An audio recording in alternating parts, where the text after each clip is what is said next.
Друзья, Господь Бог говорит об Иакове.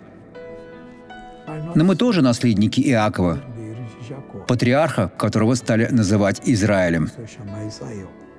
У Исаии 44:2 сказано следующее. «Так говорит Господь, создавший тебя и образовавший тебя, помогающий тебе от утробы матерней». Все это правда. Бог видел вас внутри материнской утробы, когда вы еще не оформились. Не бойся, раб мой Иаков, и возлюбленный Израиль, которого я избрал, которого я направил. Это вы, это я. Нам не нужно бояться. Мы были избраны, направлены, уполномочены действовать во имя Его. Посмотрите это свидетельство. В 2021 году у меня был ковид. У меня возникли осложнения со спиной, из-за которых я не могла долго находиться на ногах.